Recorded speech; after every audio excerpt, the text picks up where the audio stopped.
हर कहानी जो शुरू होती है उसका अंत जरूर होता है, बस उन कुछ कहानियों को छोड़कर जो अपना अंत खुद ही निगल जाती है।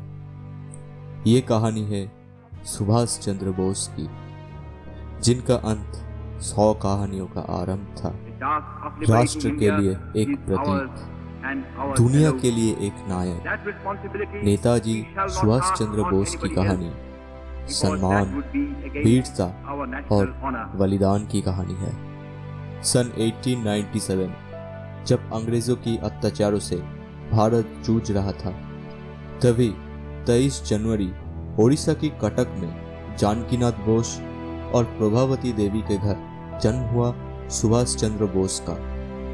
बचपन से ही सुभाष स्वामी विवेकानंद जी के विचारों से काफी प्रभावित थे। इनसे प्रभावित होकर बोस को लगने लगा उनके पढ़ाई से ज्यादा देश हित में काम करना ही ज्यादा जरूरी है, और चारों ओर हो रहे भारतीय पर ब्रिटिशों का अत्याचार देखकर सुभाष चंद्र बोस के मन में आजादी की चिंगारी तेजी पकड़ ली।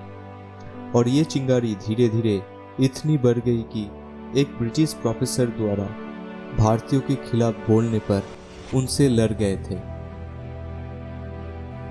कुछ साल बाद 1980 में बोस ने यूनिवर्सिटी ऑफ कैलकाटा के कॉटिस चर्च कॉलेज से बीए डिग्री हासिल की। उसके बाद सुभाष सिविल सर्विस की पढ़ाई के लिए इंग्लैंड के कैम्ब्रिज यूनिवर्सिटी में चला गया। इंडियन सिविल सर्विस के एग्जाम में 4th रैंक भी हासिल की, लेकिन उन्हें ब्रिटिश सरकारों की नौकरी करना मंजूर नहीं था। उसके बाद भारत लौटकर भारतीयों में आज़ादी की भूख फिर से जगाने के लिए उन्होंने स्वराज नाम का एक अखबार निकालने लगा। उनके देशभक्ति को देखकर 1923 में उन्हें ऑल इंडिया यूथ कांग्रेस का प्रेसिडेंट चुन लिया गया। उसके बाद तो जो हुआ उसे देखकर ब्रिटिश सरकार हैरानी में पड़ गई। 1980 में 2000 ट्रूप्स के साथ बोस ने कोलकाता के रास्ते पे मार्च किया। 1930 में उन्हें दोबारा कांग्रेस प्रेसिडेंट बनाया गया, लेकिन सुभाष गांधी जी की अहिंसा की नीति के विरुद्ध थे और उन्होंने कांग्रेस प्रेसिडेंट की पद से इस्तीफा दे दी।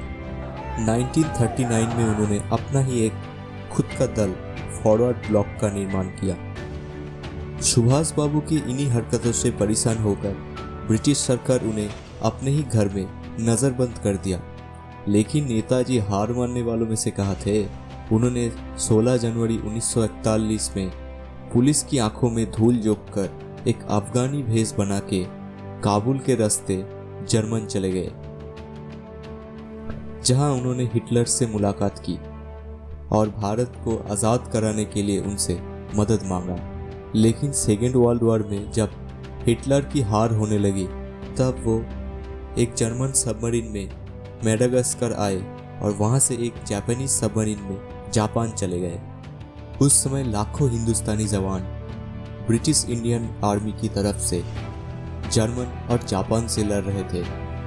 1942 में जब जापान ब्रिटिश इंडियन आर्मी को हरा के सिंगापुर जीत लिया, तब भारतीय युद्धबंदियों को लेकर नेताजी सुभाष चंद्र बोस ने 1943 में एक सेना का निर्माण किया, जिनका मकसद था भारत को आजाद करना।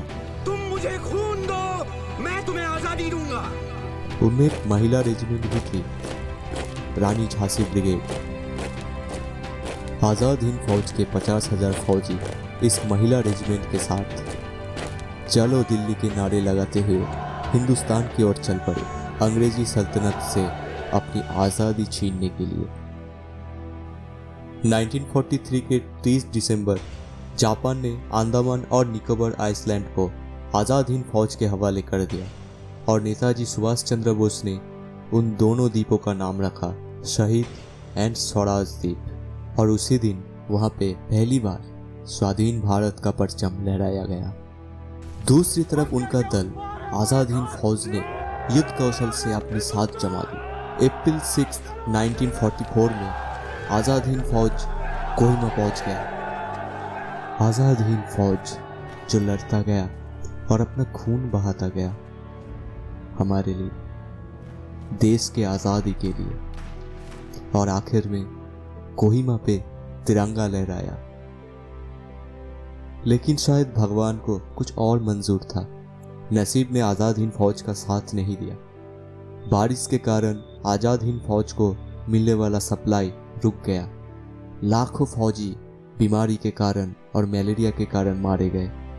इसी वक्त अमेरिका ने जापान पे 2 परमाणु बम गिराया, हिरोशिमा और नागासाकी पे, जिसके बाद जापान सरेंडर कर दिया और नेताजी समझ गए जापान के साथ मिलकर अब भारत को आज़ादी नहीं दिला सकते वे।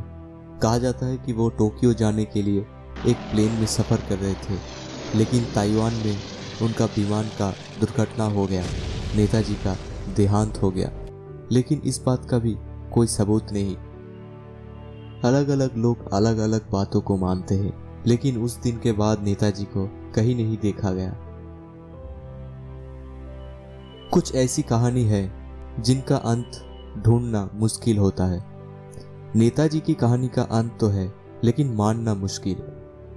नेताजी की कहानी जब भी सुनाई जाएगी, लोग सोचने पे मजबूर हो जाएंगे और उनकी मौत की कहानी शायद ही कभी सुलझ पाएगी। लेकिन एक बात तो है, जब 15 अगस्त 1947 में लाल किले पे पहली बार तिरंगा लहराया गया, तब नेताजी वहां नहीं थे।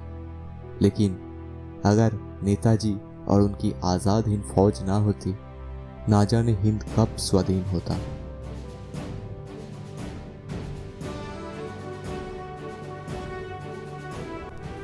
दोस्तों, आज का एपिसोड आपको कैसा लगा कमेंट करके बताइए, और आप क्या सोचते हैं नेताजी के बारे में वो भी कमेंट में मुझे बताइए। मिलते हैं एक और एपिसोड पे, तब तक के लिए नमस्कार।